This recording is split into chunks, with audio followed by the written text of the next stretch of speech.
Coach, Ayanna Mitchell getting some minutes against South Carolina. What have you seen in her development that allowed her to earn that time on the floor?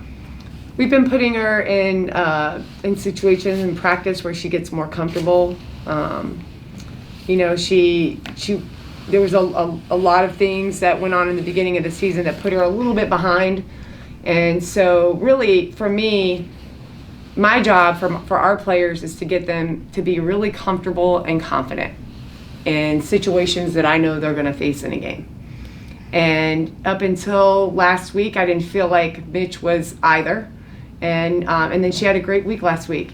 And then, you know, as fate would have it, Sasha got her second foul really early in the second quarter, and I thought it was a great opportunity for Mitch to go in. And I mean, I thought she handled it really well. It's a really tough environment.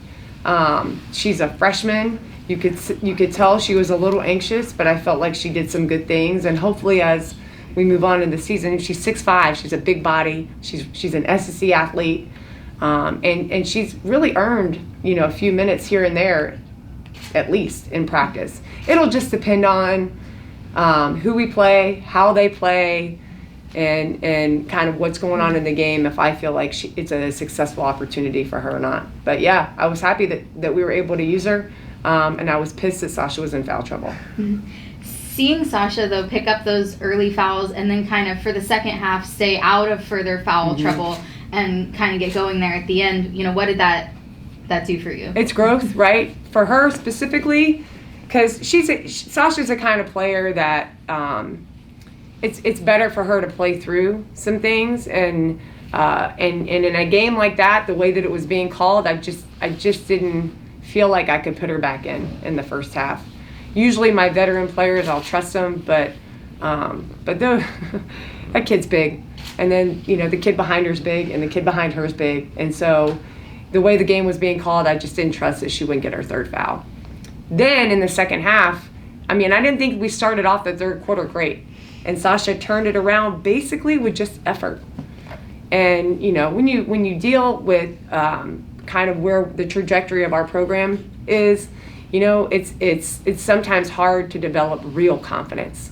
You know what I mean? Like, it can be easy when things are going your way to get shaken out of the tree pretty quickly. But I felt like what happened on Sunday was a step forward in the direction of real confidence for our team, because we took a couple early punches with foul trouble. We got down by 10. I mean, it was neck and neck there for a while. We were down by 10 at halftime. And then I felt like we fought our way back to being pretty competitive down the stretch. And then when we watched the film today, you see, hey, had we done these few things defensively a little different, then maybe we would have been competitive towards the end of the game as well, to at least fight for an opportunity to win. And I know it didn't feel like that in the third quarter when we're down by 20. But when you look at the things that we don't normally do that we did in that game, and the fact that South Carolina took advantage of every mistake that we made, then I feel like that's an area where we can grow.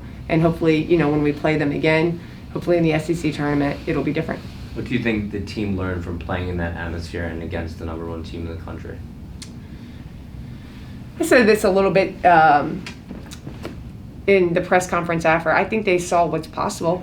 I mean, South Carolina is #1 for a reason, but when Dawn took the job, they weren't even close to that. And our SWA, Dawn Ellerby, she was an athlete at South Carolina. She was on the trip with us, and she, interestingly enough, worked in the marketing department for women's basketball, and said that she had, you know, when Dawn's first year, she was a marketing director, and they were trying to get 1,000 people in the stands.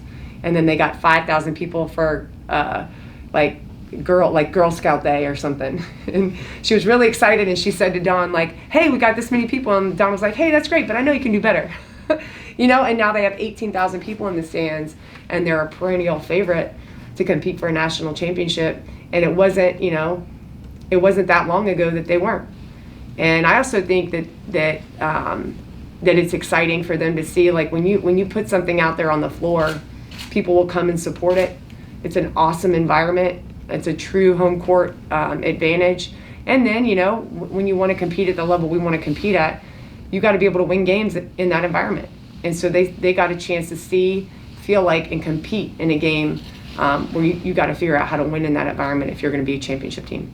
Shea, obviously you're someone who embraces the grind and the challenge of achieving success. How do you pass that along to your players at this point in the season and you guys grinding through the SEC like this?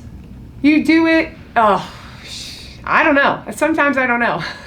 I think it's just with consistency. I think is the biggest thing that I try to give my team, because I ask for that in return. Every day they're going to see the same person.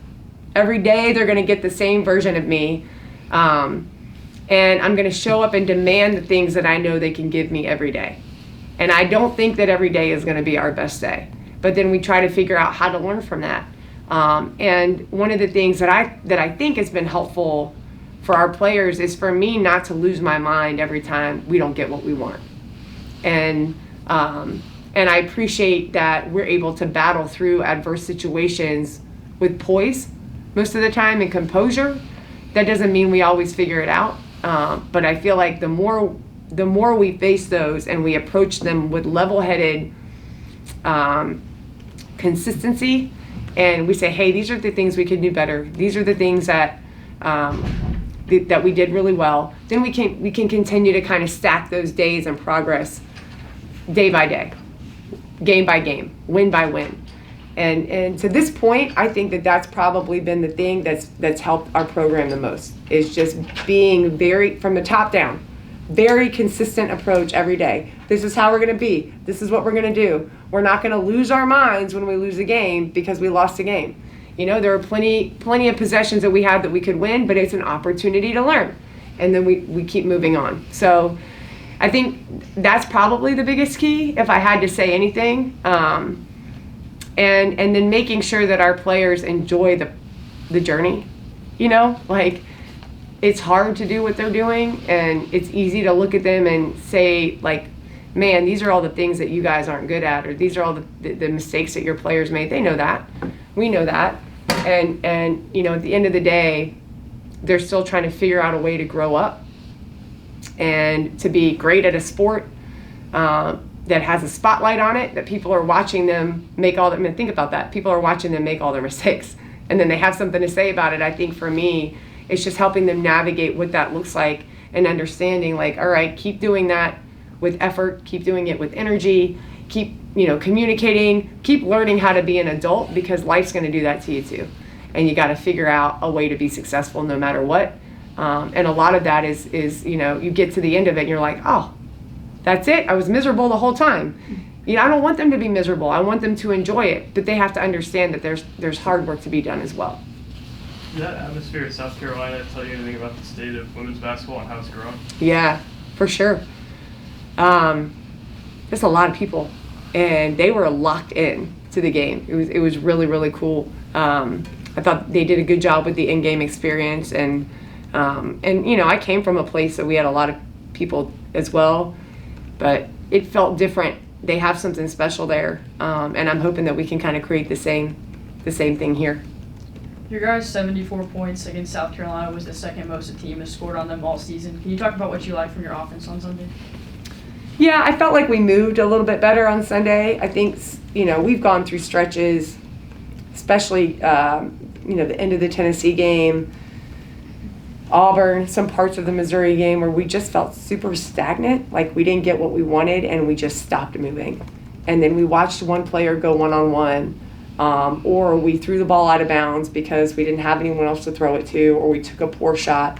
I felt like we didn't panic in moments where we didn't get what we wanted off the first or second option, and our kids just started to play. We had been working on that, so I was happy for them that they found success. And then, you know, when you have players like Aga step up and, you know, have the game that she did, it kind of takes the pressure off of some of our other players who know that they have to come in and play high minutes and produce a lot. So if Camille and Aga and hopefully Justine comes along, and, you know, Jo does what she does, hopefully, and Mitch maybe can play a little more. If we can start to spread out the point production, then I feel like that's also a more of a recipe for success for us. Moving on to the Ole Miss game, they've won the past few games. What have you seen from them this season? Yeah, they're like the quintessential SEC team, you know. they're really tough. They play hard, incredibly athletic. They do a lot of switching as well. Very aggressive rebounding team. You know, they kind of hang their hat on defense. So I think for us, it's just continuing to get better at the things that we do that can help us be successful on both ends. I felt like for us in the losses that we've had, specifically in conference, we've had some defensive breakdowns that in like very untimely moments that just we can't have. So we can continue to chip away and our players get more comfortable in our offense and just with movement and understanding where they can attack and when they can attack, and we just keep locking up on defense, then we'll be competitive in any game. But we can't make some of the mistakes we made on Sunday and in the other couple games that we've lost and feel like we're going to be in a good position to win, and it'll be the same on Thursday. So we have to keep them in front of us. We have to rebound the ball. We can't let their top scorers, go crazy. And then on offense, we got to value the ball and get great possessions, whether we get a good shot or we make it, or we just got a great shot and we miss it. We got to the free throw line. Those are good possessions for us, and we need to stack those together.